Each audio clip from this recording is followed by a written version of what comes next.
Anthony there. I mean, I don't think anybody's going to win a prize for suggesting that this has got President Putin's paw prints all over it. Well, indeed. I think this one's going to have the conspiracy theorists salivating for the next few months. It's fascinating to watch it play out.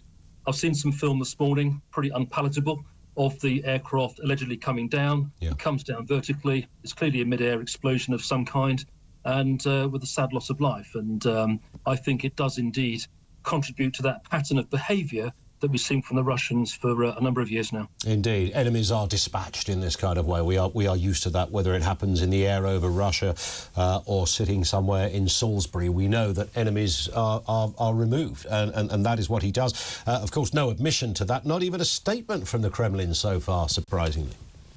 Well, it's interesting because there was a statement released very quickly giving the names of those alleged to be on board. That was deemed to be so quick as to almost have been preconceived. Yes. So I suspect that that there was clearly some kind of incident mid-air. It could have been a surface-to-air missile. It could have been an explosion on board, a bomb placed on board. We don't know.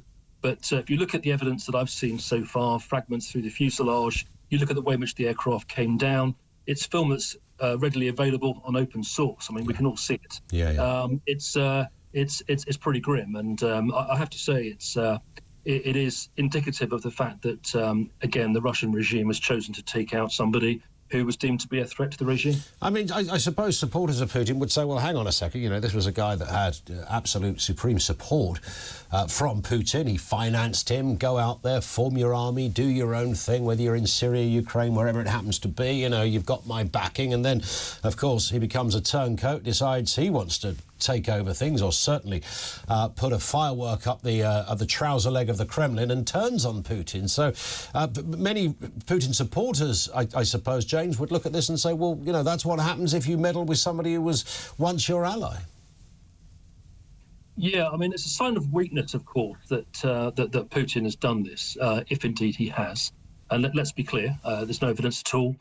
We don't know all the facts at this point in time, and I wouldn't want to sort of, cast any supposition over this means. But what's significant here is the fact that somebody that has openly opposed Putin has now left the fray, if indeed he was on board. And there's even doubt today that he was actually on board. A second aircraft was alleged to have landed in Moscow sometime after the first aircraft was taken down. So who knows? But what's interesting here is this. It's not what's happened. What's interesting is what happens now.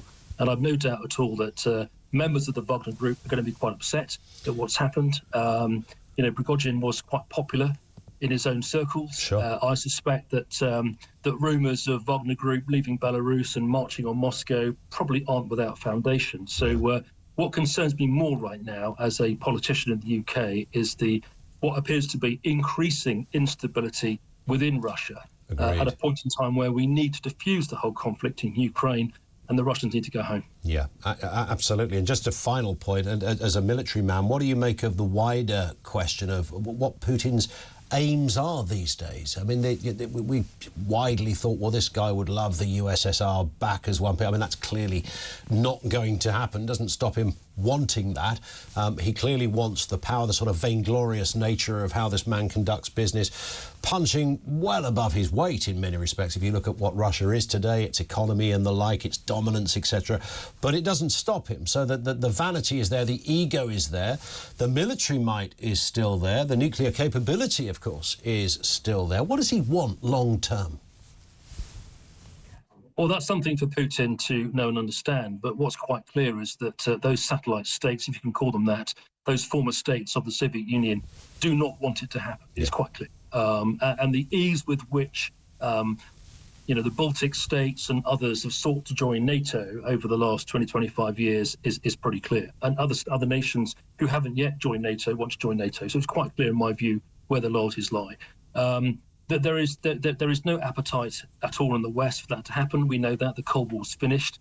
But what's interesting here, Ian, is the fact that these conventional forces that purported to be amongst the best in the world have capitulated massively. I mean, we've seen with the Ukraine conflict that they're just not there. A conscript army, it's failed woefully in battle.